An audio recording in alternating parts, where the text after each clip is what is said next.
kelas C semester 4 program studi administrasi negara akan mempresentasikan tentang konsep dasar kepemimpinan, teori kepemimpinan, dan peran dalam organisasi.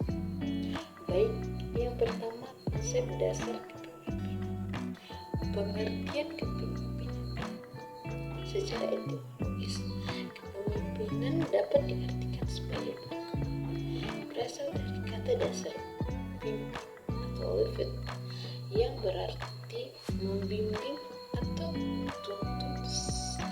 Setelah ditambah awal D menjadi pemimpin atau leader, artinya seseorang yang mempengaruhi orang lain atau pihak lain. Ditambahkan akhiran an menjadi puncak, artinya orang yang pelajari setelah ditambahkan dengan huruf K menjadi kepemimpinan atau leadership, yang berarti kepemimpinan adalah kemampuan atau kesiapan yang dimiliki seseorang untuk mendorong, mempengaruhi, memotivasi, dan menggerakkan orang lain menuju pencapaian tujuan tertentu. Berikut mitos-mitos kepemimpinan. Yang pertama, mitos Debrick Wright berpandangan bahwa kepemimpinan itu dilahirkan, hasilkan, atau didikan. Yang kedua, mitos Defer for all system berpandangan bahwa sekali orang itu menjadi pemimpin, selamanya ia akan menjadi pemimpin yang berhasil. Yang ketiga, mitos de intensity atau de alarming berpandangan bahwa seorang pemimpin harus bersikap tegas dan galak karena pekerjaan itu pada dasarnya akan bekerja jika didorong dengan cara yang benar. Yang berikut, atribut kepemimpinan. Yang pertama, mumpuni, artinya memiliki kapasitas dan non-akademik. Yang kedua, juara, artinya memiliki prestasi baik akademik maupun non-akademik. Yang ketiga, tanggung jawab, artinya memiliki tanggung jawab dan kemampuan. Yang keempat, aktif, artinya memiliki kemampuan berpartisipasi sosial.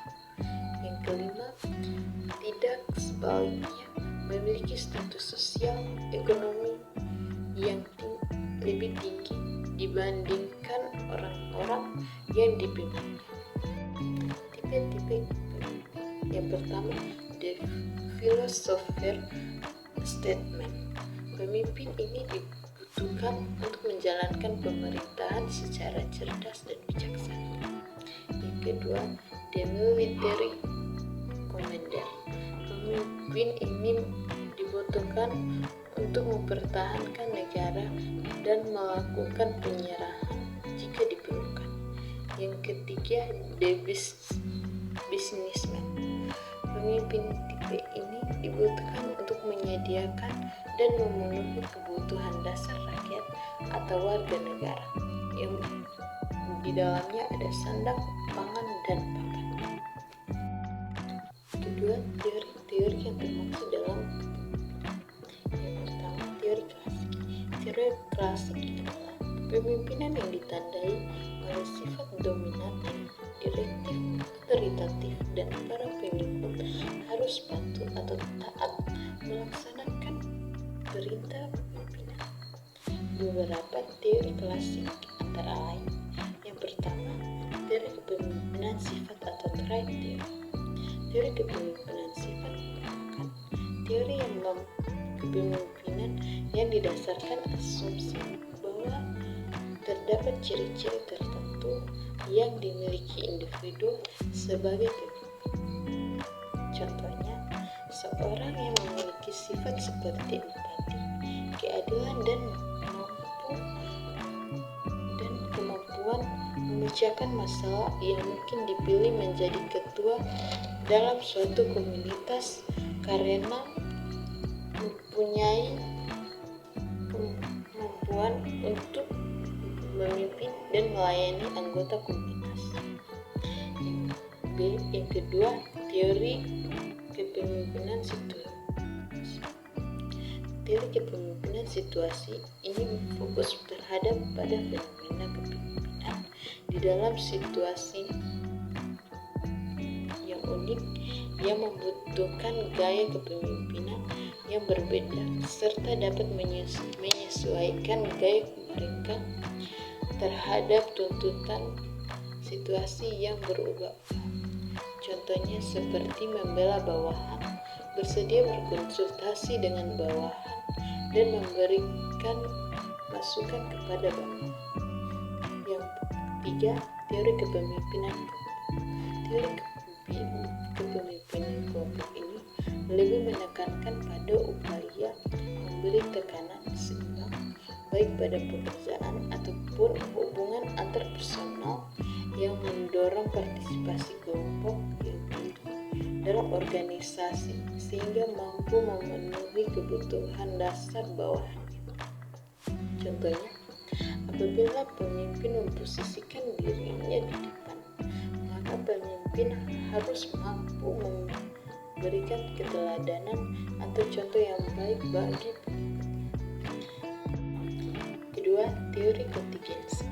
Istilah kontingensi mengacu pada ide bahwa keputusan harus disesuaikan dengan kondisi unik dari setiap situasi.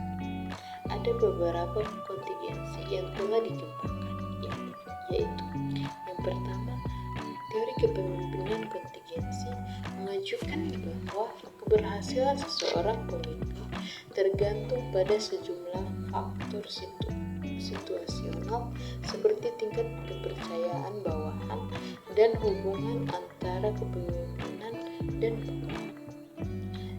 Yang kedua, teori struktur organisasi kontingensi menyatakan bahwa struktur organisasi yang efektif akan bervariasi sesuai dengan faktor kontekstual seperti ukuran organisasi, kompleksitasnya, dan lingkungan eksternal. Yang berikut, teori kontingensi teknologi menghubungkan struktur organisasi dengan teknologi yang digunakan. 4. Teori desain sistem kontingensi membahas bagaimana organisasi dapat merancang sistem manajemen yang sesuai dengan kebutuhan dan kondisi mereka, termasuk sistem penghargaan, kontrol, dan komunikasi. 3. Teori kontemporer. Teori kontemporer adalah pendekatan modern terhadap kepemimpinan yang muncul sebagai respon terhadap perubahan kebutuhan dan tuntutan bisnis saat ini. Teori kontemporer merupakan kepemimpinan yang menghadapi pemahaman orang di zaman sekarang tentang kepemimpinan. Ada beberapa teori dalam kontemporer. Yang pertama, kepemimpinan transformasional. Kepemimpinan transformasional adalah teori yang menekankan pada inspirasi dan motivasi pengikut untuk mencapai potensi penuh mereka. Yang berikut ada kepemimpinan otentik, menekankan kejujuran pada diri sendiri dan menunjukkan integritas dalam kepemimpinan. Yang ketiga, teori pertukaran pemimpin anggota berfokus pada hubungan antara pemimpin dan pengikut. Individu menekankan pentingnya hubungan yang positif dan produktif. Ketiga, peran kepemimpinan dalam organisasi. Pemimpin dalam sebuah organisasi memiliki peranan penting dalam mengarahkan dan mempengaruhi para bawahannya. Tanpa adanya orang yang mengatur dan menggerakkan suatu organisasi, maka organisasi tersebut dapat mencapai tujuannya sesuai dengan visi dan misi. Fungsi kepemimpinan dalam organisasi. Fungsi kepemimpinan juga mencakup beberapa aspek termasuk perencanaan, perorganisasian, dan pengarahan dan pengendalian. Peran pemimpin dalam membawa sebuah organisasi. Dijelaskan peran pemimpin dalam sebuah organisasi sebagai berikut. Pertama, pemimpin sebagai penentu arah. Maksudnya, pemimpin adalah seorang yang bertanggung jawab untuk menggerakkan organisasi ke arah yang benar. Yang kedua, pemimpin adalah juru bicara. Artinya, pemimpin berperan sebagai penasihat, juru bicara, sebagai negosiator terhadap bawahan. Yang ketiga, pemimpin sebagai pelatih. Artinya, di dalam pemimpin itu sudah ditanamkan sifat membangun, membina orang-orang dalam organisasi. Ini merupakan tanggung jawab seorang pemimpin dan juga memberi semangat.